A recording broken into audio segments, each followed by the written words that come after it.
Ladies and gentlemen, I'm sorry I cut you off. Show number one. We're only getting warmed up. We're back. The Stoltmans in the mother fluffing house. Look at that. Have you done any out angling? Do you do that? Do you end up like going out and just angling each other? Oh, it's on now, son. Have it. Hey, for those of you checked out show number one, you will know that we were just going down a little path there. We were speaking about the format of events, and Luke made a very good point about the World CrossFit Games. Now, true story. Good friend of mine, a guy called Stoltman Matosian, one of the founders of the World CrossFit Games, very senior within that organisation. Little bit of a tenuous link. This guy was you guys won't know, but some of the viewers will. There's a film called Pulling John, and no, it's not that kind of movie. It's about arm wrestling, about the most famous arm wrestler, the greatest arm wrestler of all time, a fella called John Brzenk. Okay, we've had him on the show actually. Check that out. Like and subscribe, mother fluffers. We've had him on here, and the film Pulling John was actually filmed by Stoltman Matosian and Bessie Moritz at that time of CrossFit fame, and there's a little link for you. He also did a film on CrossFit called Every Second Counts, and I don't know how widely that got released, but I'll tell you what, that is a stunning film as well. So if you look that up, guys, Every Second Counts. Yeah. Awesome. But yeah, Stoltman, if you're watching, little name drop there, son. But he's heavily involved in it. And let's be honest, the World CrossFit Games gone nuts, gone crazy. But I like the point you made there about the fact that, and I wanted to ask you this actually in the last show before I rudely interrupted myself and everybody else. Were you thinking, or do you like the concept of potentially not knowing what the events would be prior to the show? For me personally, I think that's a great idea. Yeah. My main qualm, and I've spoken about this openly before, is that in certain competitions, I'll go watch what I say. So in certain competitions, certain individuals get the heads up on the events before others, which that might mean me included. I might get a heads up from certain people. Not saying it is, but that for me needs to stop, because if some new guy from, I don't know, some African nation's coming across and he's not been told the events, and then the more renowned strongman or the more popular strongmen are getting a heads up 4 months previous, to train it, it's just not fair. So I want to go in, this is all I ask for, is to be on a level playing field with everyone. I don't want any advantages, I don't want any disadvantages. All I want is to be on the same level as X, Y, and Z. And I think if that happens, then we're fine, But I think it would be a great addition if we went in blind. Right, guys, we're going to do events. You know what's going to be. There's going to be deadlifting. There's going to be pressing, squatting. Just train. Just let's not be little boys about it. We're all grown men, and we all do it because we love it. So let's just train like we love it and try and encompass everything. And I think that would be brilliant. I don't know about. Yeah, 100%. Yeah. I think that'd be so cool, because you'd be going up, there'd be some like mad event, you'd be like, oh, what is this? Oh, no compute, and like the kind of guys that are very renowned for being practitioners and researching all the events, you can't do that. You've got to go in and just go, oh, this is it. This is what I've got to do. Have maybe so say for example in Worlds we have a day where we go down to the boneyard, it's called, where all the events are, have a lot of hands-on, get a feel for them, and that would be awesome if we just went down there and that's when we got to see that's the events.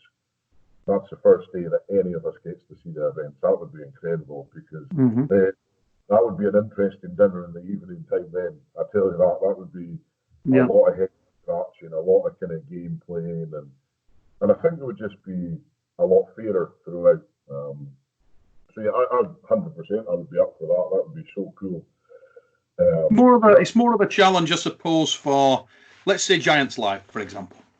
Now, for Giants Live, it would be an issue that because they utilise the announcement of the events as part of the preemptive promotion, but you've only got 5 of them, and it's a one-day event and so on. But for World's Strongest Man, there is an element of that sort of. It would be cool if you try and make it as all-encompassing. And I think the opinions of you guys, it's quite interesting to listen to, because you guys are obviously the people that are living and breathing this, doing it, and you obviously have your own frustrations behind the scenes. It's finding that balance point, because the sport of that was previously contested in venues and at times and in places that weren't befitting of the caliber of athletes that you guys are, has suddenly started to get that recognition. I mean, Giants Live have taken it to a place it's never been before, and they are stellar shows. And there's I've worked in and been involved with a lot of big promotions. You can go to a UFC event and they're no better than a Giants Live event. Your Giants Live events are rock strong in every respect. They really are. Now, do you guys prefer competing in those one-day arena extravaganzas in some respects than take the title out of it? Because I know that's a hard one to. I'm talking about environment, experience, what you enjoy doing. Do you prefer that to World's Strongest Man, to Arnold Classic, to that kind of experience? What's your sort of favourite from an athlete's perspective? What's your most enjoyable format of competition?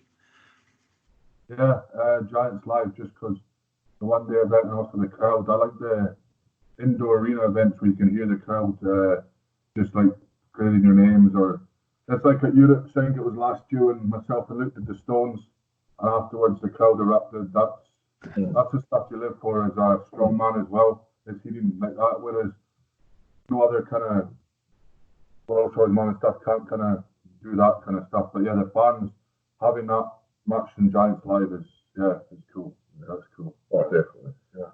The Giants Live atmosphere, you can't replicate that in an outdoor venue or that other type of format. Yeah, it has to be that one-day arena shows indoor where you've got yourself booming on the microphone that's amplified 100 times throughout the arena.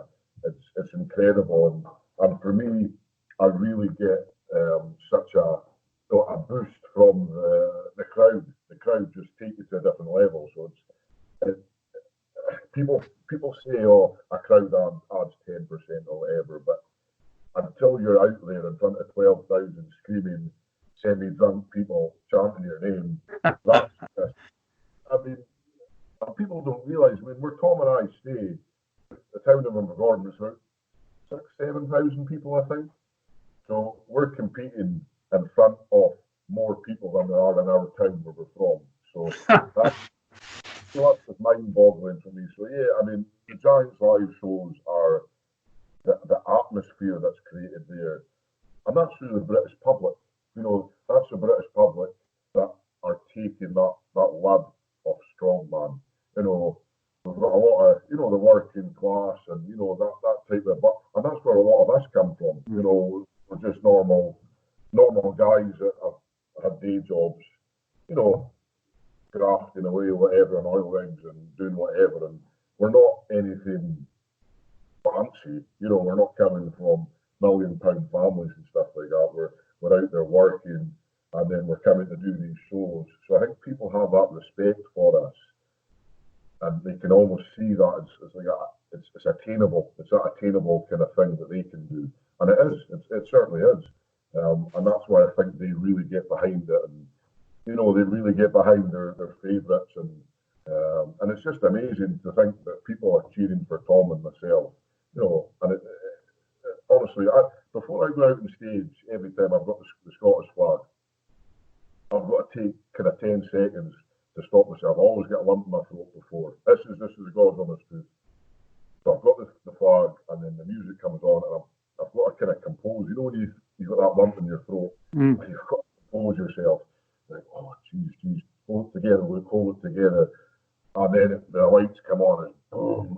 it, it's just game on. It's just, oh, you get goosebumps even just thinking about it. So yeah, I mean, the Giants live is just.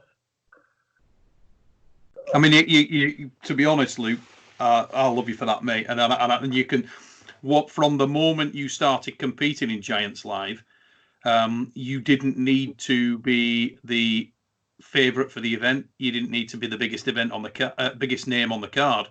What you did do from the absolute first time I ever saw you compete, I'm trying to think where that it might have been Doncaster. I'm trying to think where, but the first time that I ever saw you compete, the first time I announced you out to the crowd, the place went ape. I don't know why, but I'll tell you what, mate. I mean, it sort of gave it away that I got hit by 14 pairs of knickers and 3 bras, but that aside, they absolutely loved you, mate. Absolutely, and it's never stopped. You know, it's never stopped. Every time you go, and now it's almost like brand Stoltman. You know, it's Tom and you, and it's like they're on a soap opera following your experiences. I mean, the moment Tom spoke about a minute ago, where you did the stone lifting together, and we were in the 3 of us were involved in that. Was Bill Kazmaier was crying. Just that was for me the most surreal moment I think I've had in strongman. You know, to be up against Tom, and then see Tom do the stones the way he did, and then him come round shout me on. I'm like that. You know what? Stuff this. I've got to do this last stone because I don't want to let the crowd down. And you know, I just had a spray tan as well, so I was looking as orange as my bloody t-shirt. So, so you know, and then to do it, and then the way the crowd went. I mean, people were coming up after saying they were in tears after, which is like,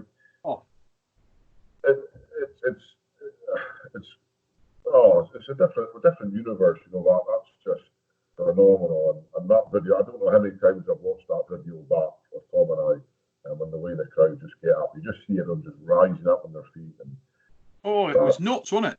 It was. I mean, people probably don't realise.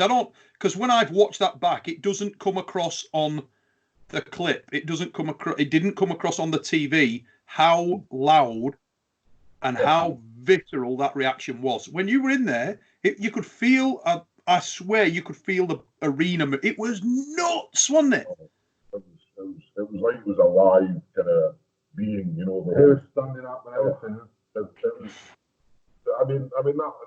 I think I said I was being cheeky to Colin Bryce.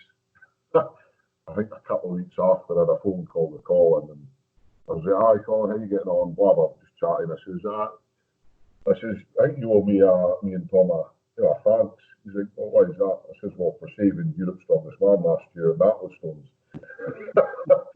So I didn't mean it really in that sense, but you know, it was one of those special, iconic moments that I think that'll go down as one of like.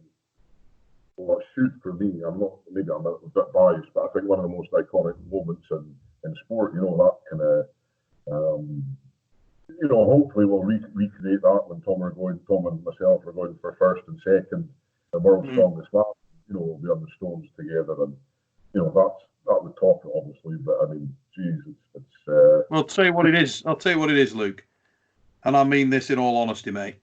I don't know how it's viewed by many people out there who outside of the sort of rabid strength fan community or anything like that, of which I count myself as one. But I'll tell you this, I will remember that moment as a top that till they throw dirt on me.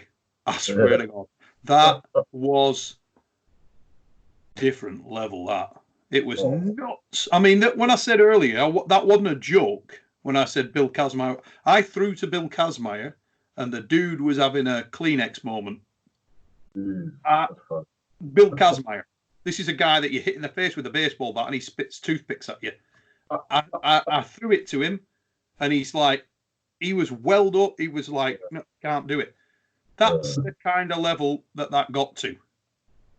It's crazy. Yeah, you know, that we can just by doing something that we love, you know, that kind of that passion that we have for it shines through, and people kind of have that emotions the same as we do, you know. So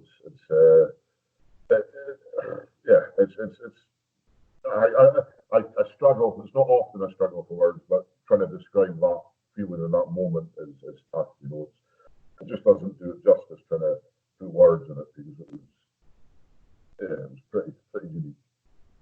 And for anybody out there who's watching this and thinks, and I don't know why, guys, but on my screen you've suddenly gone really fuzzy and pixelated. That's actually high technology that we're employing here to make Luke Stoltman less sexy. He didn't want to have his house and home overrun by birds, so we had to sort that. As you can see, I'm coming through in glorious Technicolor. Yeah, there's no risk there, mate. I'll tell you that. If I hear any knocks on door, it'll be the bloody gas man. There'll be no birds throwing the knickers at me. But getting back to what we were talking about earlier on, and we can't forget that whilst we're talking about this stuff, there's so much uncertainty around. We're talking about the arena shows, the mass gatherings. We can't do that. Now, you're obviously full-time working men, and you train outside of that. I mean, you spoke about it early on. You alluded to the fact that you work on the rigs and so on. You're a dimensional surveyor, is that right? Yes, yeah. Just tell people what that entails, because you're away quite a bit, aren't you? Or have been. So I actually followed in the footsteps of my dad. He's actually also a surveyor, dimensional control surveyor. Or he was. He's now retired, thankfully. So when I was 18, Mum and Dad decided there's an offshore survival course that we have to do to go offshore in the rigs. So thankfully they paid for that for me.